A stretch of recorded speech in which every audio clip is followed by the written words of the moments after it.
Consejos para el psicólogo escolar con alumnos con déficit de atención. El papel de la psicóloga o el psicólogo escolar es muy importante. Puede realizar 3 funciones. La primera es asesorar a la mamá para lograr 3 objetivos. Que el niño obedezca indicaciones. Hacer la tarea de forma estimulante y tener un horario y una vida organizada. La segunda es diseñar y operar un plan de educación especial en la escuela. Un niño con dificultades de conducta que en la escuela es retirado del grupo y del salón de clases es el peor signo de incompetencia de la escuela y del maestro.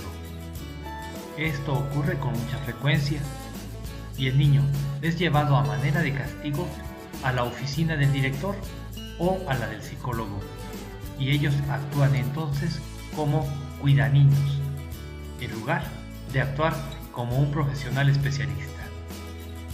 En este caso, la recomendación es diseñar, junto con la directora, un plan de actividades especial para estos niños en la escuela. Por ejemplo, el niño puede estar en su grupo las primeras horas de la jornada, que son en las que tiene efecto el medicamento. Después, integrarse a otros grupos y actividades.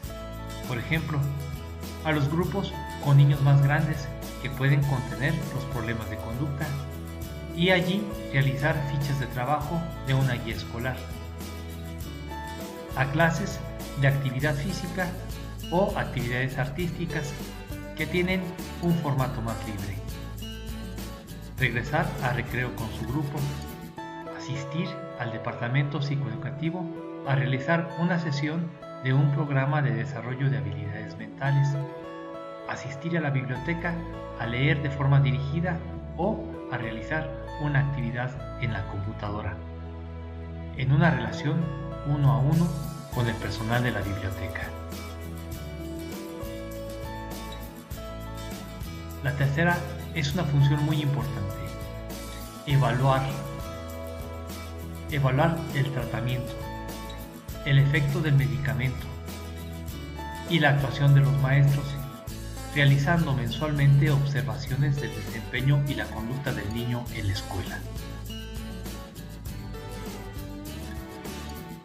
Adicionalmente, se ofrecen los siguientes consejos. Realizar la detección para canalizar y hacer el diagnóstico desde preescolar.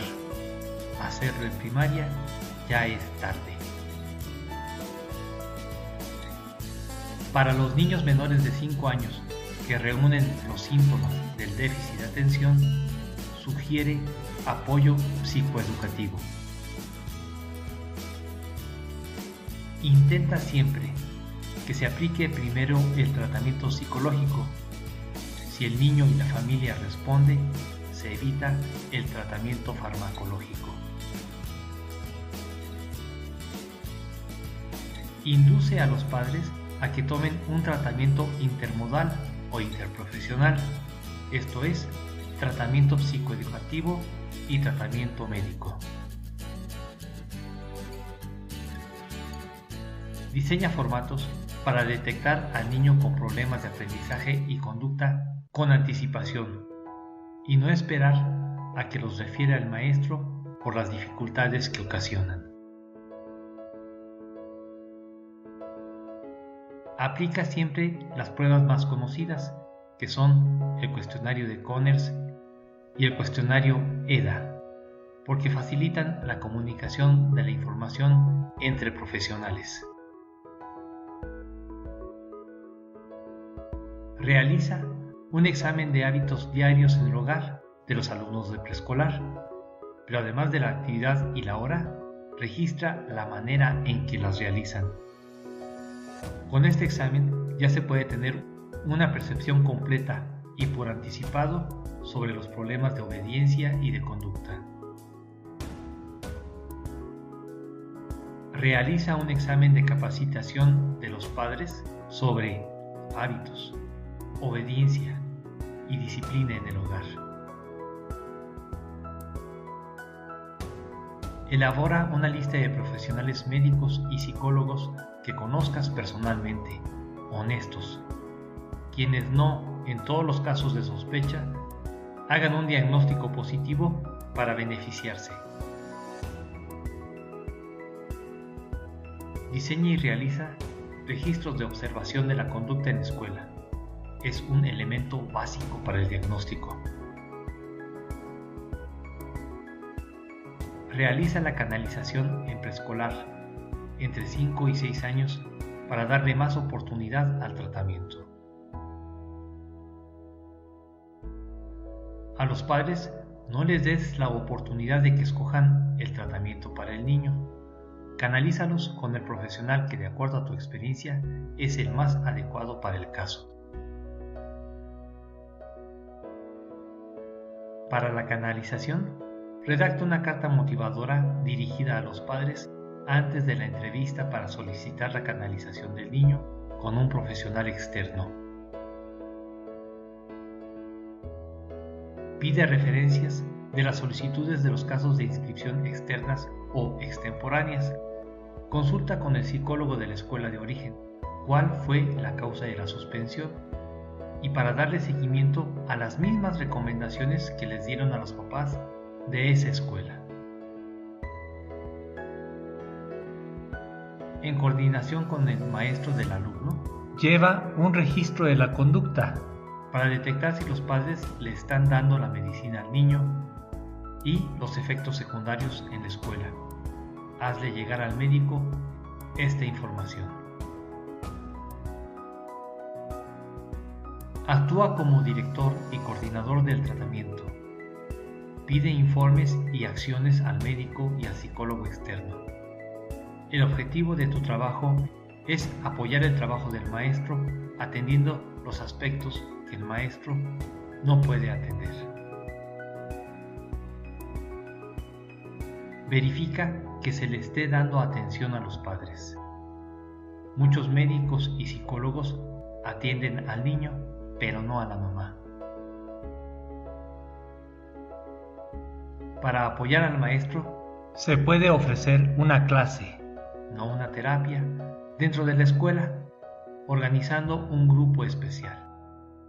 A los niños que presenten dificultades de aprendizaje, se les ofrece una clase especial de estimulación de habilidades mentales.